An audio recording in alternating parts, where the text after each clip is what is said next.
নমস্কার, কেমন আছেন সবাই? আজকে চলে এলাম আরেকটি নতুন রেসিপি শেয়ার করতে। শুরুতে সকল বন্ধুদের অনেক অনেক স্বাগত জানাই। আজকে আমি চিনি মিষ্টি ছাড়া সম্পূর্ণ ভিন্ন স্বাদের একটি আমের চাটনি শেয়ার করছি। চলুন তাহলে রেসিপিটি দেখতে থাকুন। আমি এখানে আম নিয়েছি, দুটো আমকে আটিটা ফেলে দিয়ে আমের ছোট ছোট পিস করে কেটে নিলাম। আর নিয়েছি একটা মিষ্টি আলু, পাতলা পাতলা স্লাইস করে কেটে নিলাম।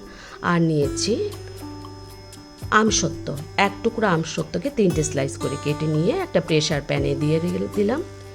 দিয়ে এবার পরিমাণ মতো জল দেব। জলের পরিমাণটা বুঝে দিতে হবে, যেহেতু আমের চাটনি তৈরি করব। দিয়ে দিলাম স্বাদ মতো নুন দিয়ে এবার প্রেসার কুকারটা লাগিয়ে জাস্ট 2টো সিটি তুলে, সিটিটা মজে গেলে তারপর খুলে আমি রেসিপিটা আপনাদের সাথে শেয়ার করছি।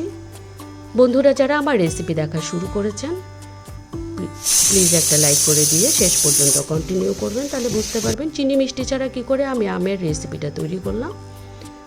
ঢাকনাটা তুলে দিলাম, 2টো সিটি দিয়ে ঢাকনাটা এবার তুলে আমি দেখাচ্ছি।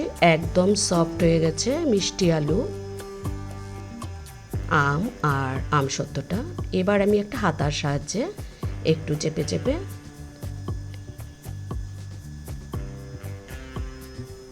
আমি গলিয়ে নিলাম। গ্যাসে কড়াই বসিয়ে দিলাম। কড়াইটা গরম হলে 1 টেবিল চামচের মতো সাদা তেল যোগ করে দিলাম। এই রান্নাটা আমি সাদা তেলেই করছি। 2টো শুকনো লঙ্কা ফোড়ন দিলাম, আর দিলাম সর্ষে আর রাঁধুনি একসাথে ফোড়নে দিয়ে দিলাম। সর্ষে রাঁধুনির খুব সুন্দর একটা স্মেল বেরোলে আগে থেকে সেদ্ধ করে রাখা মিষ্টি আলু, আমসত্ত্ব আর আমের সেদ্ধটাকে দিয়ে বেশ কিছুক্ষণ নাড়াচাড়া করে রান্না করে নেব। দুর্দান্ত টেস্টি লাগে কিন্তু এই রেসিপিটা। মিষ্টি আলু আর আমসত্ত্বর যে এত সুন্দর একটা স্মেল আসে, এই রেসিপিটা না খেলে বোঝা যাবে না, এত টেস্টি হয়। এখানে নুনটাকে চেক করে একটু পরিমাণে নুন যোগ করে দিলাম। এখানে আর কোনো মশলা, হলুদ বা কোনো কিছু আমি যোগ করব না। কোনো চিনি মিষ্টিও আমি দিলাম না। মিষ্টি আলু এই আমসত্ত্বের মিষ্টিটাতে এই রান্নাটা হয়ে যাবে। এখানে আমি দিয়ে দিলাম 1/2 টিস্পুনের মতো ভাজা জিরের গুঁড়ো। ভাজা জিরের গুঁড়োটা দিয়ে আরও কিছুক্ষণ নাড়াচাড়া করে আমি রেসিপিটা নামিয়ে নেব। বন্ধুরা যারা আমার রেসিপি দেখছেন, যদি ভালো লেগে থাকে আমার চ্যানেলটা সাবস্ক্রাইব করে অবশ্যই আমার সাথে থাকবেন।